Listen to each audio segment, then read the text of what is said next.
నన్ను చూసి ఎమ్మటే బయటికి పరిగెత్తుకొని వెళ్ళిపోయారు.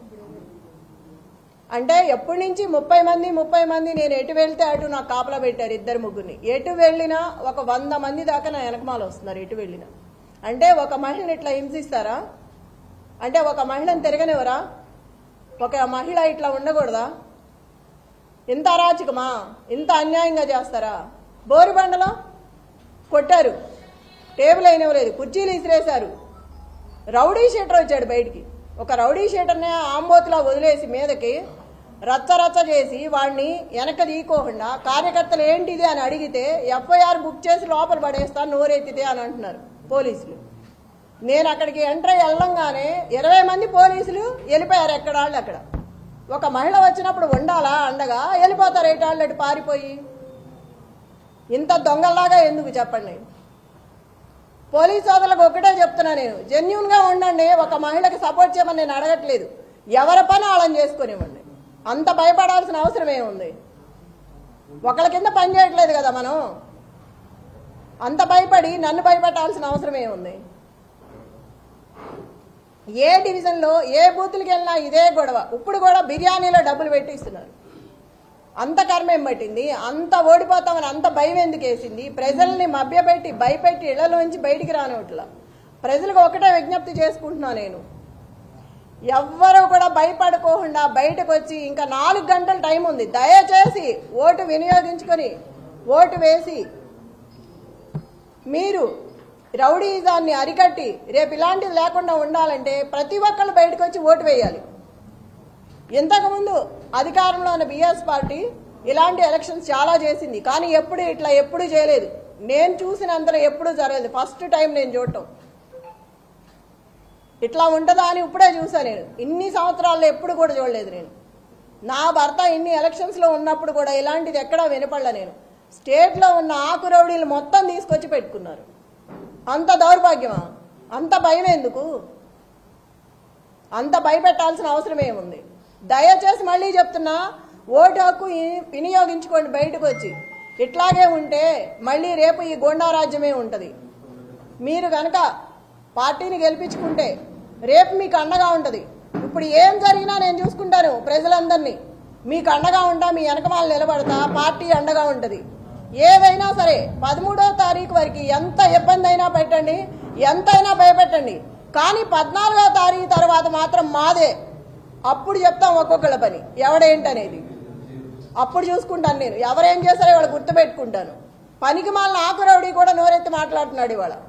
పోలీసులు కూడా మహిళలను చూడకోకుండా ఎట్లా పడితే అట్లా మాట్లాడుతున్నారు. ఇందాక ఎవరు అతని పేరు? సురేష్ యాదవ్ ఎంత వల్గర్గా మాట్లాడుతున్నాడు అంటే లేడీస్ అనుకోండి లేకుండా పిచ్చిగా మాట్లాడుతున్నాడు. ఎన్నికల కమిషనర్కి నేను ఒక్కటే విజ్ఞప్తి చేసుకుంటున్నాను. ఒక మహిళగా మిమ్మల్ని అడుగుతున్నా, నేను ఎంత చేస్తుంటే కూడా మీరు చూస్తూ కూడా ఊరుకున్నారు. ఒక మహిళని ఇట్లా చేస్తుంటే మీకు ఇప్పటికే తెలుసుంటాయి అన్నీ. నేను దయచేసి మిమ్మల్ని అడుగుతున్నాను, ఒక కోరుతున్నాను. మీరు బయటకు వచ్చి జరిగేదేదో చూసి ఏది కరెక్ట్గా ఉందో వాళ్ళకి చెప్పి అట్లా చేయించండి.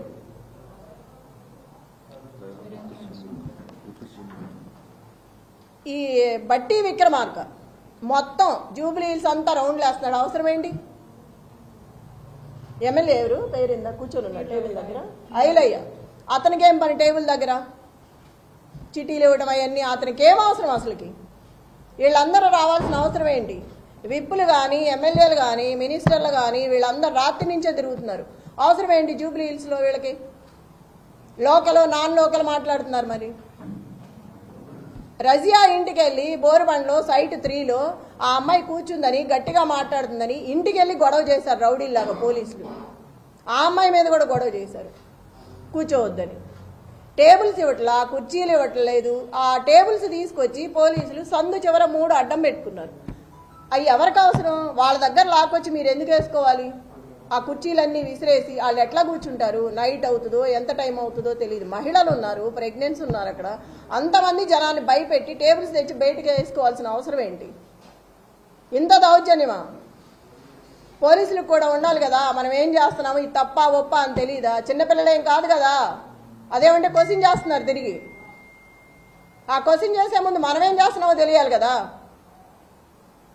మాట్లాడితే సీఏ అంటారు, ఏదేదో మాట్లాడుతున్నారు. నాన్నే భయపెడుతున్నారు వెళ్తుంటే.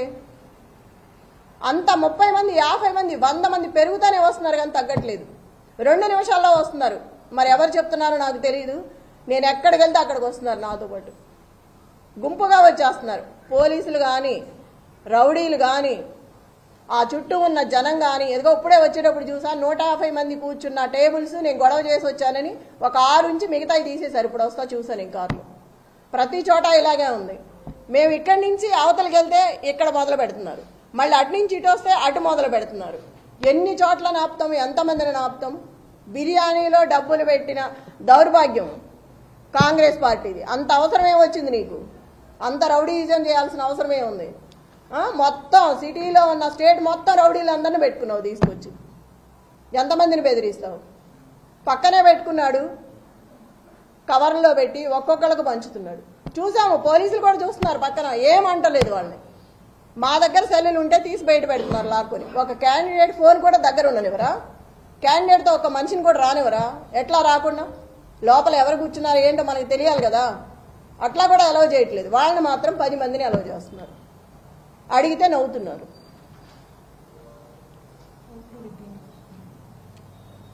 రిగ్గింగ్ చేస్తున్నారు. ఇప్పుడు వచ్చే ఆ మహిళను కూడా కరెంటు బిల్లు తీసుకురమ్మని వెనక్కి పంపించారు. ఎంత అన్యాయం! భయపెట్టి కరెంటు బిల్లు అవసరమా మనకు ఓటేయడానికి? మా అమ్మాయికి తెలియదు, అమాయకురాలు నిజమే అనుకుని వెళ్తుంది కరెంటు బిల్లు తేవటానికి. ఎంత అన్యాయం కదా. ముసలి వాళ్ళని వీళ్ళందరినీ ఇబ్బంది పెట్టి 19,000 ఓట్లు ఉన్నాయి యూసఫ్గూడలో సవేరా ఫంక్షన్లో.